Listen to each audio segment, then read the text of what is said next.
اور اس مزاج کے حوالے سے ہی اگر ہم اسے احتیاطی تدابیر خاص طور پہ جو ہے وہ سیزن کے اکارڈنگ اگر ہم کریں کہ لائف اسٹائل میں ہم جنہیں ہم اسباب ستہ ضروریہ یونانی میڈیسن میں کہتے ہیں ان کی احتیاطی تدابیر بتائیں تو اس مرض سے مکمل طور پہ چھٹکارا بھی ممکن ہے اور مزاج کے لحاظ سے بہت بہتری بھی آ سکتی ہے کیونکہ زیادہ تر یہ مرض جو ہے وہ الرجی کی صورت میں ہوتا ہے.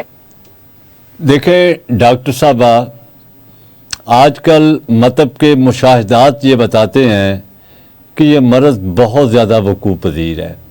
اکثر لوگوں کو چھینکیں آتی ہیں، ناک سے پانی بہتا ہے، سر میں نزلہ بند ہو جانے کی وجہ سے سر درد کی شکایت ہوتی ہے.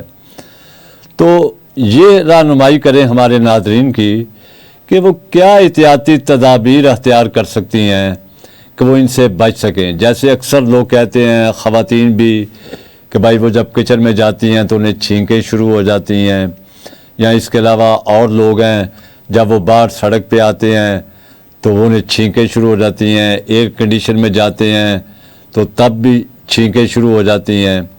تو مطلب کیا تدابیر اختیار کی جائیں کہ وہ اس مرض سے بچ سکیں؟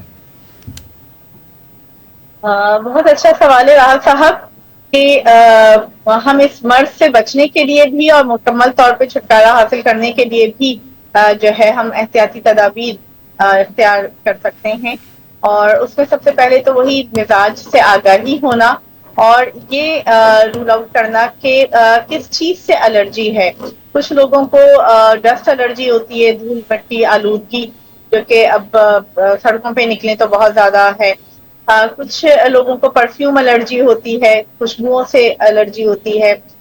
کچھ کو جو ہے وہ جیسے آپ نے کہا کہ مرچ مسالوں کی خوشبوئیں کچن میں جاتے ہی چھینکیں شروع ہو گئیں، یا صبح اٹھے منہ ہاتھ دھویا وضو کیا اور پھر پیشنٹ کمپلین کر رہے ہوتے ہیں کہ جی نزلہ شروع ہو جاتا ہے، چھینکیں آنا شروع ہو جاتی ہیں. تو ان کے لیے ضروری ہے کہ پہلے تو یہ فائنڈ آؤٹ کر دیں کہ انہیں الرجی کس چیز سے ہے اور اس کی احتیاط کر لی جائے. دھول مٹی سے اور ان سب چیزوں سے بچنے کے لیے اور خوشبویات سے بچنے کے لیے بھی جو ہے وہ ماسک کا استعمال کریں اور خود بھی ایسے پرفیومس یا چیزوں کا استعمال نہ کریں جو کہ بہت زیادہ اس طرح کی خوشبو تیز خوشبو رکھتے ہوں یا اور ایسے ایریاز میں جاتے ہوئے جب کہ وہ سفر میں ہیں یا ٹریولنگ کر رہے ہیں یا گھر میں صفائی ہو رہی ہے تو اس وقت دھول مٹی سے بچنے کے لیے، کیونکہ یہ اگر الرجی نہیں بھی ہو تو بھی کیونکہ سوزش ہو جاتی ہے ناک میں اور اس کے اندرونی جو سطح ہے اس کے اندر، تو اس کو بھی پریونٹ کرنے کے لیے، اسے بچانے کے لیے بھی ضروری ہے کہ دھول سے اور اس طرح ڈسٹ وغیرہ سے اسے بچایا جائے یا مختلف پارٹیکل سے بچایا جائے. تو ماسک کا استعمال کیا جائے. پھر ان غذاؤں سے پرہیز کیا جائے جس سے یہ مرض بڑھ سکتا ہے. جیسے کہ میں نے آپ سے کہا کہ بلغمی مرض ہے، بلغمی افراد میں زیادہ ہوتا ہے، تو پھر وہ چیزیں جو بلغم کی پروڈکشن کو بڑھاتی ہیں، ٹھنڈی چیزیں ہیں، بہت زیادہ مرطوب رطب چیزیں ہیں جو ہے ان سے پرہیز کیا جائے. چاول ہیں اور اس طرح کی چیزیں، ٹھنڈا پانی، یہ سب چیزیں اوائڈ کی جائیں.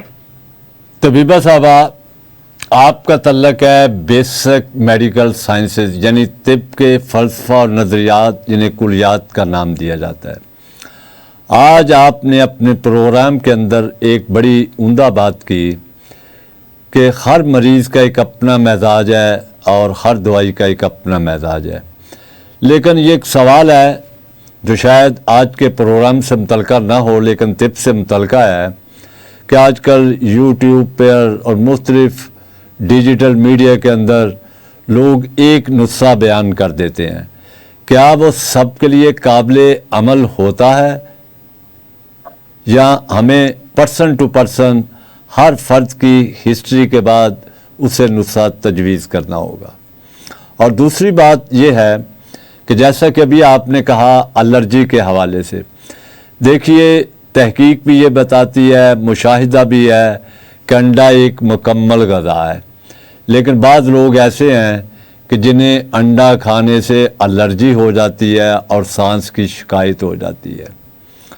اس کے علاوہ ایسے لوگ بھی ہیں جو اگر ایئر کنڈیشن میں جائیں تو انہیں الرجی ہو جاتی ہے اور انہیں چھینکیں آنا شروع ہو جاتی ہیں. اس کے علاوہ بعض لوگ باہر سڑک پہ نکلتے ہیں تو ہمارا جو معاشرہ ہے اور جو ہماری سڑکیں ہیں وہ پولوٹیڈ ہیں، یعنی کہ گرد و غبار سے اٹی ہوئی ہیں، جس کے نتیجے کے اندر انہیں نزلے زکام کی شکایت پیدا ہو جاتی ہے۔ تو گویا ان اشیاء کے اندر کوئی نقص نہیں، کیونکہ 90 سے 95% لوگ ان سے استفادہ کرتے ہیں۔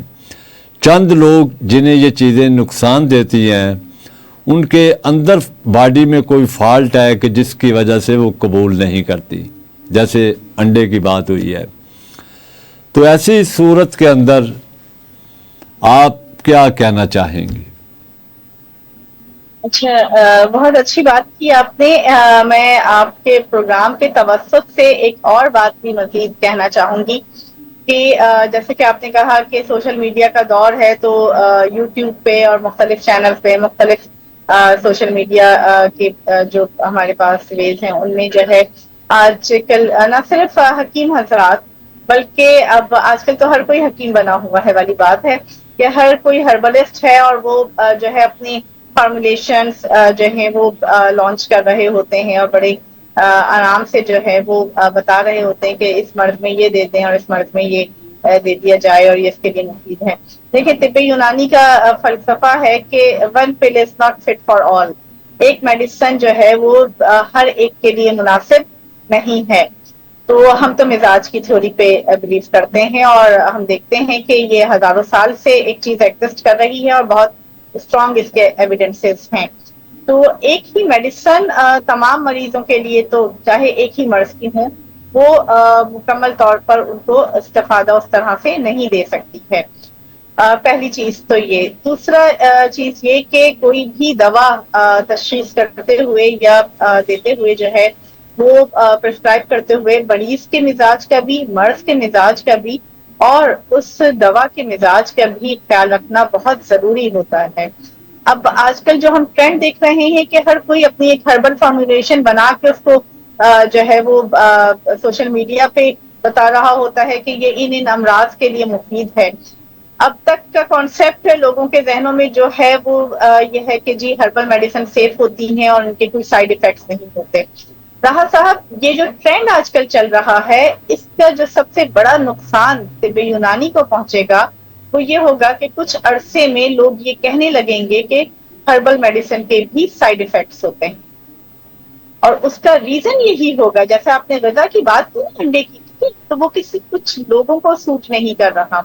اسی طرح اگر طب یونانی کی ادویات کی مزاج اور مرض کا مزاج اور مریض کے مزاج کو مد نظر رکھتے ہوئے نہ دی جائیں تو وہ بھی سائیڈ ایفیکٹس پیدا کریں گی، وہ ان کو سوٹ نہیں کریں گی۔ تو یہ اس میں نہ طبیب کا قصور ہوگا اور نہ ہی دوا کا۔ یہ تو پرسکرائبرز ہیں جو اس کو بنا رہے ہیں اور بغیر سوچے سمجھے سب کو الاؤ کر رہے ہیں کہ یہ دس از فار آل۔ تو ایک چیز تو یہ میں آپ کے پروگرام کے توسط سے کہنا چاہتی تھی عوام کی آگاہی کے لیے بھی، کہ ایسی کوئی بھی چیزیں جو ہیں وہ آپ بغیر مستند طبیب کے مشورے کے استعمال نہ کیجیے۔ اور جیسا کہ راحت صاحب نے کہا کہ بہت سارے لوگوں کو فوڈ الرجی ہوتی ہے، بہت سارے لوگوں کو اپنے لائف اسٹائل میں بہت ساری چیزوں سے الرجی ہوتی ہے۔ جیسے آپ نے ایئر کنڈیشن کی بات کی، تو ایئر کنڈیشن میں جاتے ہیں تو وہ انوائرمنٹل ایئر کا جو کانسیپٹ ہے طب یونانی کا، ہوا کا کانسیپٹ کہ جی ٹھنڈی ہوا سے جو ہے بلغم کی پروڈکشن زیادہ ہو جاتی ہے، غیر طبعی بلغم بننے لگتا ہے اور ان کو چھینکیں آنا شروع ہو جاتی ہیں۔ اور جب بلغم کی جو پروڈکشن ہے اس کے بننے میں جو ہے وہ غیر طبعی بننے لگتا ہے، تو بیکٹیریا اور وائرسز بھی بہت جلدی حملہ آور ہو جاتے ہیں، جس سے یہ مرض بڑھ جاتا گویا ہے۔ ہم کہہ تو سکتے ہیں کہ ہمیں طب کے اصول علاج یعنی امیون سسٹم، مدافعتی نظام کو مضبوط بنانا چاہیے۔ ایسا ہی ہے، ٹھیک۔ امیون سسٹم کو مضبوط بنانا چاہیے۔ اور دوسرا یہ کہ جو اس کا سائنوسائٹس کی جہاں تک بات ہے تو اس کے اصول علاج میں جو ہے وہ اس میں سوزش ہو جاتی ہے ناک میں، اس کی اندرونی جھلیوں میں، تو ورم کو کم کرنے والی دوائیں دی جائیں۔ بلغم چلی وہاں پہ ایکومولیٹ ہو جاتا ہے، جمع ہو جاتا ہے، تو اس کو لطیف کر کے خارج کرنے کی دوائیں دی جا رہی ہوتی ہیں۔ نیزل پالپ ہو اور سوزش کے لیے حکیم محمد سعید کا ایک نسخہ بہت فیمس ہے اور بہت مفید بھی ہے، بہت مؤثر ہے. ہم سبھی طبیب حضرات اس سے واقف بھی ہیں اور ہم اپنے مطلبوں میں یوز بھی کرواتے ہیں. نیم کے پتے کوئی 5 تولہ جی کے جی قریب پتے لے کے جو ہے وہ کوئی 1 سے 1.5 لیٹر پانی میں اچھی طرح بوائل کر لیا جائے اور پھر اس کو چھان کے جو ہے اس سے وضو کی طرح ناک میں جو ہے وہ پانی ڈالا جائے دن میں 2 سے 3 بار. تو اس سے نیزل پالپ بھی ٹھیک ہو جاتا ہے. خود میرے اپنے ایکسپیرئنس میں بھی یہ چیز ہے. ناک کی سوزش بھی ختم ہو جاتی ہے. اور اگر یہ روٹین میں رکھا جائے جس طرح ہم وضو کر رہے ہوتے ہیں اس وقت میں ہم اگر دن میں 5 بار بھی جن لوگوں کو الرجی کی شکایت ہے وہ کر رہے ہوں تو اس سے مکمل طور پہ بھی چھٹکارا حاصل کر سکتے ہیں. ناظرین، جن لوگوں کو ناک بند رہنا یعنی سائنوسائٹس کی شکایت ہو، سائمہ صاحبہ نے جو نسخہ بتایا یہ ہمارے استاد محترم شہید پاکستان حکیم محمد سعید کے مطب کا معمور رہا اور ہم بھی ان کے ساتھ اس سے استفادہ کرتے رہے اور ہم نے دیکھا کہ اس سے لوگ بڑی تعداد کے اندر فیض یاب ہوئے. یہ نباتات ہیں، نباتات فطرت ہیں اور فطرت انسان کے لیے کبھی بھی خسارے کا باعث نہیں ہو سکتی. نیم کے پتے تھوڑے سے لیجئے، انہیں 1.5-2 کلو پانی میں ایک اچھا ابال دے کر چٹکی برابر نمک ملا کر وضو کی طرح 5-6 بار ناک میں روزانہ ڈالا جائے اور بعد میں وہ پانی ضائع کر کے ہر روز نیا پانی بنایا جائے.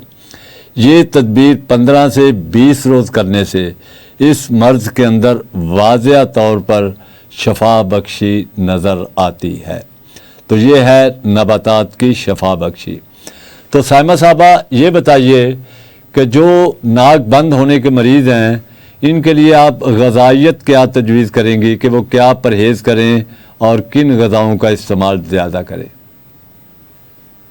اچھا، اس میں جیسا کہ بلغم ایک سرد جو ہے باڈی کا فلوئڈ ہے اور یہ مرض بھی جو ہے وہ زیادہ تر سردیوں کے موسم میں ہو رہا ہوتا ہے. الرجی کی صورت میں تو آج کل ہر موسم میں ہی، لیکن زیادہ تر جو خرابی ہوتی ہے اس مرض میں وہ موسم سرما میں ہوتی ہے. تو پھر گرم غذائیں یخنی ہے اور سوپ ہیں، اس طرح کی چیزیں جو ہے وہ زیادہ استعمال کی جائیں. ٹھنڈی چیزیں، ٹھنڈی اور کھٹی چیزیں، چاول ہیں اور جو دوسری لیمن جوسز اور اس طرح کی چیزوں کا جو ہے وہ مشروبات وغیرہ کا استعمال کم کیا جائے. بلغم کو لطیف کر کے نکالنے کے لیے گرم پانی جو ہے نیم گرم پانی کا استعمال کیا جائے، وہ زیادہ بہتر ہے. جس وقت میں یہ مرض ہو اس وقت دودھ جو ہے وہ اوائڈ کیا جائے، وہ نہ لیں، اس کا پرہیز رکھیں. یا پھر اگر لے رہے ہیں تو اس میں الائچی اور دار چینی تھوڑا سا چھوٹا ٹکڑا شامل کر کے اسے بوائل کریں اور پھر استعمال کریں. انڈا ایک بہترین غذا ہے. جیسا کہ آپ نے کہا اگر انڈے سے الرجی نہیں ہے تو سائنوسائٹس میں انڈے سے فائدہ ہوتا ہے. سائمہ صاحبہ، دیکھا یہ گیا ہے کہ طب یونانی کی ایک معروف مرکب دوا اطریف الاستحدوث یہ سائنوسائٹس میں اکثر و بیشتر بڑی مفید ثابت ہوتی ہے.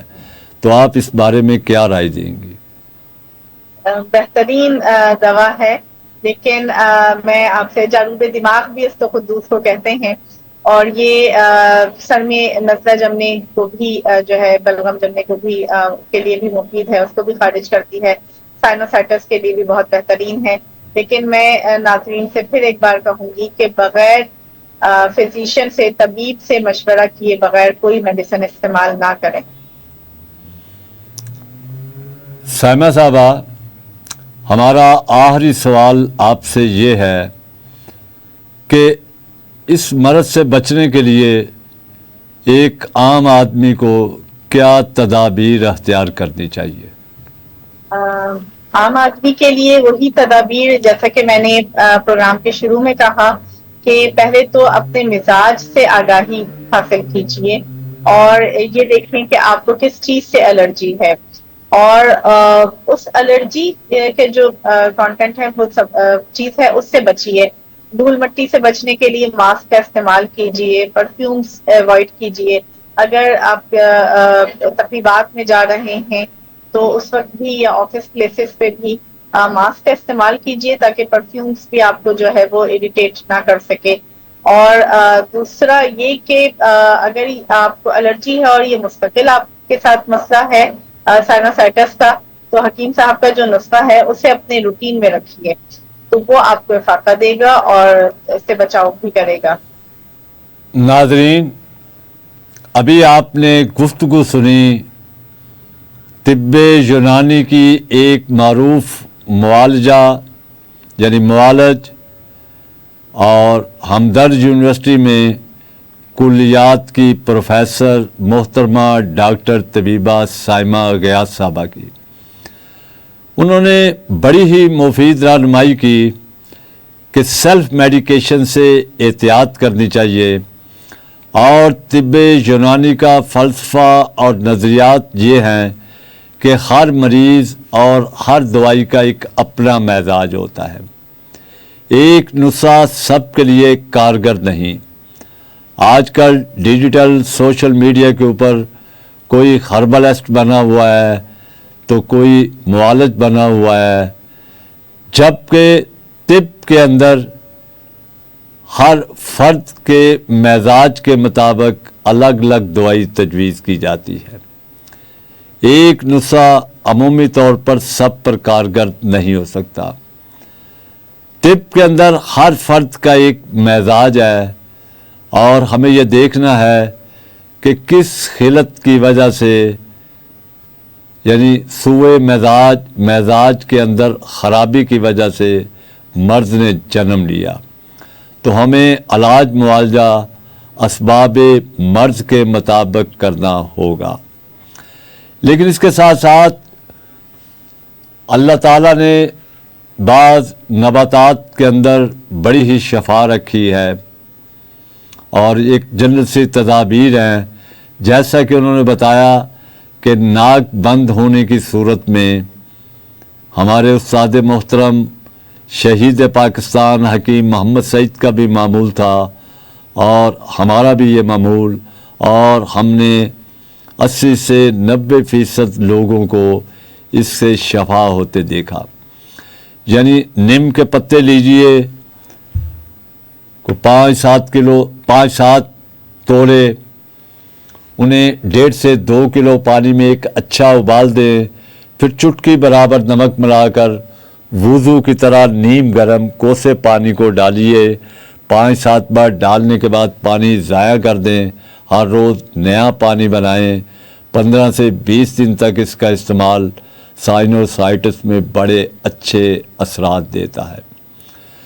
تو ناظرین، اس کے ساتھ ساتھ یہ بھی ضروری ہے کہ طب کے فلسفے اور نظریات کے مطابق یعنی اسباب مرض کا علاج کیا جائے تو ہمیں مریض کی مدافعتی قوت، یعنی جسے قوت مدبرہ بدن بھی کہتے ہیں، اس کو مضبوط بنانا چاہیے. اس کے مضبوط بنانے سے کئی امراض سے بچا جا سکتا ہے، اور امراض سے جلدی شفا یاب ہوا جا سکتا ہے. تو حضرات، امید ہے کہ آپ کو ڈاکٹر طبیبہ سائمہ غیاث صاحبہ کی گفتگو سے بڑی رہنمائی ملی ہوگی. ہم ان کے شکر گزار ہیں کہ انہوں نے بطور خاص آج ہمیں وقت دیا. اس کے ساتھ ہی ہم اگلے پروگرام تک کے لیے اجازت چاہتے ہیں. خدا حافظ.